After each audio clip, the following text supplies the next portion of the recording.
Welcome student, তোমাদের সকলকে স্বাগত তোমাদের কোচিং সেন্টার আদর্শ লিপি কোচিং সেন্টারে। তো স্টুডেন্ট, দেখো আজকে তোমাদের সাথে আমি আলোচনা করব জিকে, যেটা কিনা ব্যাচ কর্নের পার্ট, যে ব্যাচটা তোমাদের ডাব্লিউবিপি এবং কেপির জন্য শুরু করা হয়েছে। তো জানো, পুলিশের পরীক্ষাগুলো খুব নিয়োগ হচ্ছে এবং যে পরীক্ষাগুলো নিয়োগ হচ্ছে সেগুলো খুব গুরুত্বপূর্ণ আর খুব তাড়াতাড়ি নিয়োগ হচ্ছে। তো আমি চেষ্টা করব যাতে তোমরা জিকে তে উপকৃত হও, সেই জন্যই আমার এই ভিডিও তোমাদের সামনে উপস্থাপনা করা। তো তোমাদেরকে একটা কথা বলে রাখি, এই যে জিকে গুলো এগুলোকে চ্যাপ্টার ওয়াইজ ধরে ধরে তোমাদের সঙ্গে আলোচনা করে দেবো। আশা করছি তোমরা লাভবান হবে। যত তাড়াতাড়ি পরীক্ষা এগিয়ে আসবে তার আগেই আমাদের এই কোর্সটাকে কমপ্লিট করিয়ে দেওয়ার আমরা চেষ্টা করব, এবং যে কোর্সটা তোমাদের জন্য সম্পূর্ণ ফ্রিতে। মনে রাখবে ব্যাচের নাম হচ্ছে কর্ণ। তো এই ব্যাচে তোমাদের সকলকে স্বাগত জানাই। আজকের আলোচনা শুরু করছি, যেটাতে তোমরা দেখতে পাচ্ছ ভারতের জনগণনা অর্থাৎ সেন্সাস। সেন্সাস একটা গুরুত্বপূর্ণ পার্ট, তোমরা এটা সম্পর্কে পড়ে রাখবে।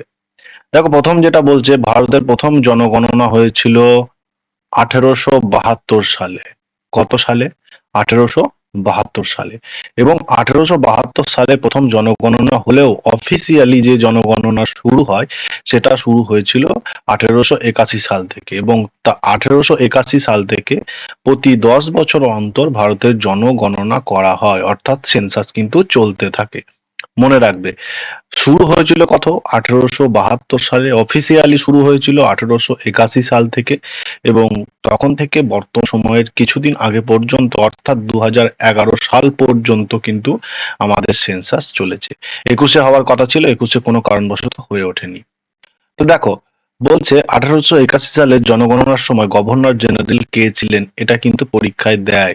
এই সময় গভর্নর জেনারেল ছিলেন লর্ড রিপন। মনে রাখবে, এইটা পরীক্ষাতে খুব দিয়ে দিতে পারে, যেটা 1881 সালের জনগণনার সময় ভারতের গভর্নর জেনারেল কে ছিল। দিয়ে দিতে পারে বললে ভুল হবে, স্টুডেন্ট এটা কিন্তু এক্সামে দিয়েছে। জনগণনার ইতিহাসে এটা আছে যে 2011 সালের যে জনগণনা হয়েছিল সেটা কততম? মনে রাখবে, পঞ্চাদশ, অর্থাৎ মানে 15তম। পঞ্চাদশ মানে কি? 15তম। মনে রাখবে, ঠিক আছে? তো আরেকটা প্রশ্ন, যে 2011 সালের যে সেন্সাস কমিশন ছিল, সেই কমিশনের কমিশনার কে ছিলেন? হ্যাঁ, তো মনে রাখবে 2011 সালের সেন্সাস কমিশনের কমিশনার ছিলেন সি চন্দ্রমৌলি। হ্যাঁ, এইগুলো ছিল তোমাদের সেন্সাস সম্পর্কে প্রশ্ন। এখান থেকে আরো কিছু প্রশ্ন আছে যেগুলো ইম্পর্টেন্ট, যেগুলো তোমাদের সঙ্গে আমি শেয়ার করছি। স্ক্রিনে তোমরা নজর রাখো। দেখো, আদমশুমারি মানে সেন্সাস জানো। 2011 সেন্সাস থেকে কি কি প্রশ্ন আসে? যে মোট সাক্ষরতার হার কত 2011 সালের সেন্সাস অনুযায়ী? বর্তমানে তোমাদের যদি প্রশ্ন এটা নাও লেখে যে 2011 সালের জনগণনা অনুযায়ী বা 2011 সালের সেন্সাস অনুযায়ী, তাহলেও তোমরা কিন্তু উত্তর করে আসবে। যদি এটা দেয় যে ভারতের সাক্ষরতা হার কত, এটা কিন্তু তোমরা করে আসবে 74.4%। কেন? বলে দিচ্ছি, শোনো। কারণ অফিসিয়াল ভাবেই আমরা সব ডাটাটাকে নিয়ে থাকি। তো লাস্ট অফিসিয়াল ডাটা যেটা দেওয়া হয়েছিল সেটা 2011 সালে দেওয়া হয়েছিল। তো সেই ডাটা অনুসারে কিন্তু এই জনগণনা, ঠিক আছে? পরের প্রশ্ন দেখো, পুরুষ সাক্ষরতার হার অর্থাৎ পুরুষ যারা রয়েছে তাদের মধ্যে কত পার্সেন্ট শিক্ষিত? 82.14% শিক্ষিত। এবং মহিলা সাক্ষরতার হার কত? মহিলারা যারা রয়েছে তাদের ভেতরে 65.46% মহিলা শিক্ষিত। অর্থাৎ 100 জন মহিলা যদি থাকে তার ভেতরে 65 জনের বেশি শিক্ষিত। 100 জন পুরুষ যদি থাকে তার ভেতরে 82 জনের বেশি জন শিক্ষিত। পরে বলছে সর্বাধিক সাক্ষরতার হার, অর্থাৎ কোন স্টেটটায় সাক্ষরতার হার বেশি? সেটা কেরালা। মানে শিক্ষিত ব্যক্তি সচরাচর 100 জনের ভেতরে বেশিরভাগ জনই শিক্ষিত কোথায়? সেটা কেরালায়। সর্বনিম্ন শিক্ষার হার, সব শিক্ষার হার সর্বনিম্ন কোথায়? এটা হচ্ছে বিহার। ইউপিএসসি তে বিহার থেকে অনেক ভালো ক্যান্ডিডেট বের হওয়া সত্ত্বেও কিন্তু এই জায়গাটা শিক্ষার হারে সর্বনিম্ন, সাক্ষরতার হার। ঠিক আছে? পরে দেখো, সর্বাধিক সাক্ষরতার হার বিশিষ্ট কেন্দ্রশাসিত অঞ্চল। কেন্দ্রশাসিত অঞ্চলে মনে রাখবে লাক্ষাদ্বীপ। এটা খুব ইম্পর্টেন্ট, কারণ এই প্রশ্নটা এক্সামে দেয়। মনে রাখবে, এই প্রশ্নটা কিন্তু এক্সামে দিয়ে দেয়। এখানে যা আছে সব থেকে এক্সামে প্রশ্ন হয়। বেছে বেছে এই প্রশ্নগুলো করেছি তোমাদের জন্য। আর যেগুলো বলবো খুব ইম্পর্টেন্ট, সেগুলো কিন্তু নোট করে নেবে। সর্বনিম্ন সাক্ষরতার হার বিশিষ্ট কেন্দ্রশাসিত অঞ্চল, এটাও ইম্পর্টেন্ট, মনে রাখবে। সব থেকে কম সেটা হচ্ছে দাদরা আর নগর হাভেলি। বর্তমানে দমন দিউ অ্যাড হয়ে গেছে দাদরা নগর হাভেলির সাথে, ঠিক আছে। আগে এই যে দাদরা নগর হাভেলি তোমরা দেখছো, এর সাথে দমন আর দিউ একত্রিত হয়ে গিয়ে একটাই কেন্দ্রশাসিত অঞ্চল হয়ে গেছে, এবং যেটার রাজধানী কিন্তু দমন। পরের প্রশ্ন দেখো, সর্বাধিক মহিলার সংখ্যা বিশিষ্ট রাজ্য, অর্থাৎ যে রাজ্যে মহিলার সংখ্যা পুরুষের থেকে বেশি, অর্থাৎ বলতে পারো সেক্স রেশিও কোথায় সব থেকে বেশি, ঠিক আছে, মনে রাখবে। তো এটা হচ্ছে কেরালাতে। পরের প্রশ্ন দেখো, সর্বনিম্ন সংখ্যা বিশিষ্ট রাজ্য মহিলা, অর্থাৎ এটাও জানতে চেয়েছে যে কি সেক্স রেশিও কোথায় কম, অর্থাৎ ছেলের তুলনায় মেয়ে কোন রাজ্যে সব থেকে কম, সেটা হচ্ছে হরিয়ানা, ঠিক আছে। এই প্রতিটা প্রশ্নই নোট করে নিও, গুরুত্বপূর্ণ, তোমাদের জন্য বেছে বেছে করাচ্ছি। তোমাদের ডাব্লিউবিপি বা যা কেপির জন্য যারা প্রিপারেশন নিচ্ছ, ডাব্লিউবিপি কেপি বলে নয়, এসএসসি, অন্যান্য এমটিএস পরীক্ষা বা অন্যান্য স্টেটের যে পরীক্ষাগুলো রয়েছে, আমাদের স্টেটের যে পরীক্ষাগুলো রয়েছে, এই সব পরীক্ষার জন্য কিন্তু ইম্পর্টেন্ট, ঠিক আছে। এগুলো শুধুমাত্র ডাব্লিউবিপির জন্য পড়াচ্ছি বলে ডাব্লিউবিপিতেই আসবে এটা ভাবার কোনো কারণ নেই, এটা সবকিছুর জন্য ইম্পর্টেন্ট, বুঝতে পেরেছো? তো চলো পরবর্তী প্রশ্ন দেখা যাক। দেখো, পরবর্তী প্রশ্নটা দেখা যাক।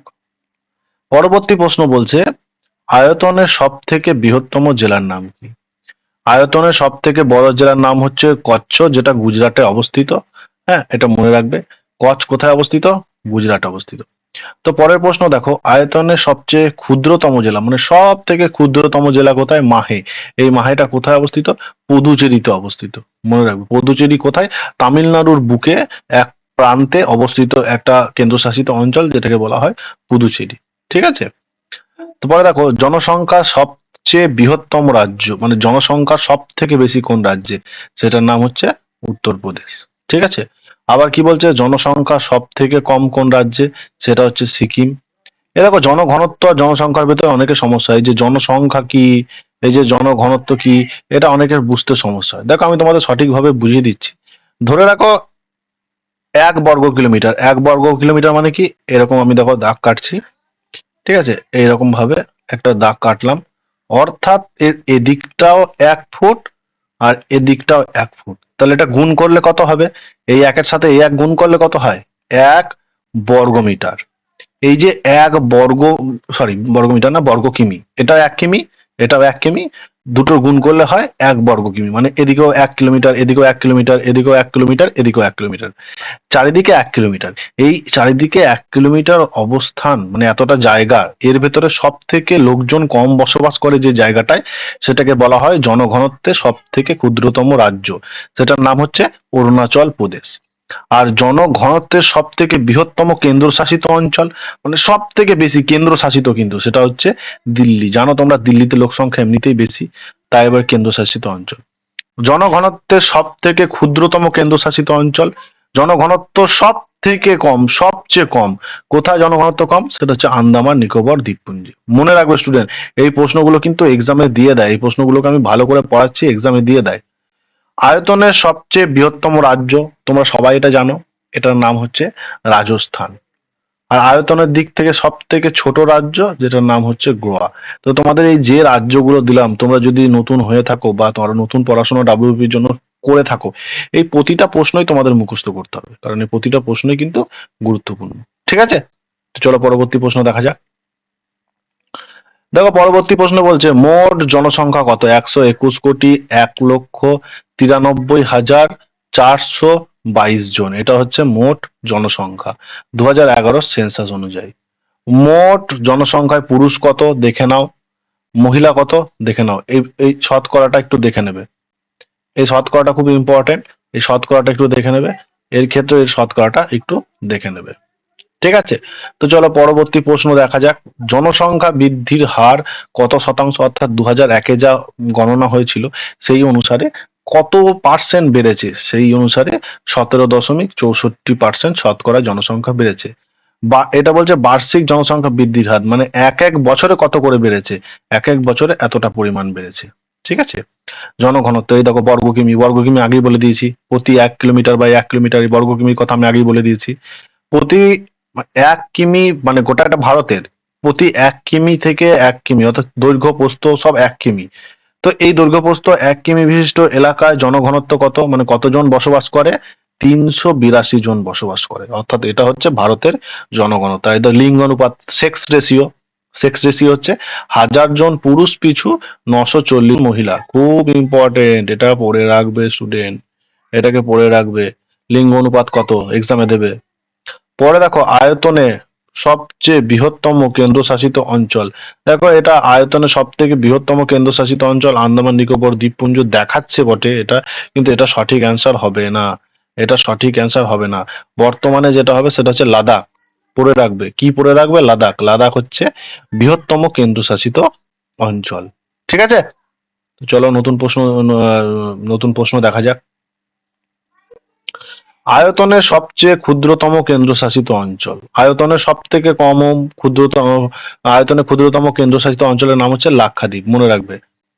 জনসংখ্যায় সবচেয়ে বৃহত্তম জেলা, জনসংখ্যায় সব থেকে বৃহত্তম জেলার নাম হচ্ছে থানে, মহারাষ্ট্র। ঠিক আছে, এটা জনসংখ্যা।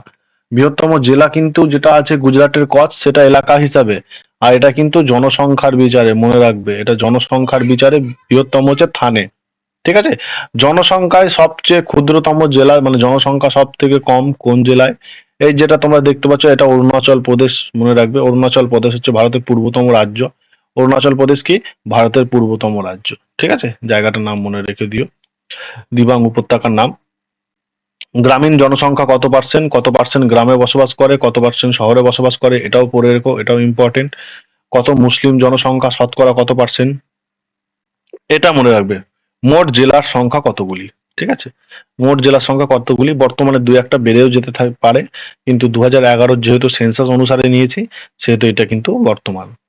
কতগুলো মহানগর রয়েছে? 35টা মহানগর রয়েছে। হ্যাঁ, মোট লোকসভার কেন্দ্র কতগুলো রয়েছে? এতগুলো মোট লোকসভার কেন্দ্র রয়েছে। বিধানসভা কেন্দ্র কতগুলো রয়েছে? 3726টি বিধানসভা রয়েছে। ঠিক আছে, এই 2011 জনসংখ্যা জনগণনা অনুযায়ী, 2011 সেন্সাস অনুযায়ী কিন্তু। ঠিক আছে, তো এই প্রশ্নগুলোকে খুব ভালো করে খাতায় লিখে নেবে, তো মনে রাখবে। তো এই ছিল আজকের প্রশ্ন। কেমন লাগলো ভিডিওটা? শেয়ার করো বন্ধুদের সঙ্গে, ভালো লাগলে লাইক করো, কমেন্ট করো। আর আমাদের এই নতুন ব্যাচে যদি যোগ দিতে চাও, তাহলে আমাদের যে পেজ রয়েছে ফেসবুকে, সেই পেজে গিয়ে বিস্তারিতভাবে আলোচনা দেখতে পারো। ঠিক আছে, অথবা আদর্শ লিপি কোচিং সেন্টারের যে কমেন্ট বক্সে গিয়েও তোমরা কমেন্ট করে জানাতে পারো আমাদের এই ভিডিওর কমেন্ট বক্সে, যে তোমরা ইচ্ছুক, তো তোমাদের এই ব্যাচ কিভাবে নিতে হবে বা কিভাবে প্রিপারেশন করতে হবে আমি তোমাদেরকে বলে দেবো পার্সোনালি টেক্সট করে। ঠিক আছে, তো আজকের ভিডিও এই পর্যন্তই। যদি ভিডিওটা ভালো লাগে, তোমাদের উপকারে লাগে, তাহলে বন্ধুদের সঙ্গে শেয়ার করো, কমেন্ট করো এবং একটা লাইক করে দিও। ঠিক আছে, আজ এ পর্যন্তই। দেখা হচ্ছে তোমাদের সাথে অন্য কোনো ভিডিওতে গুরুত্বপূর্ণ কোনো ক্লাস নিয়ে।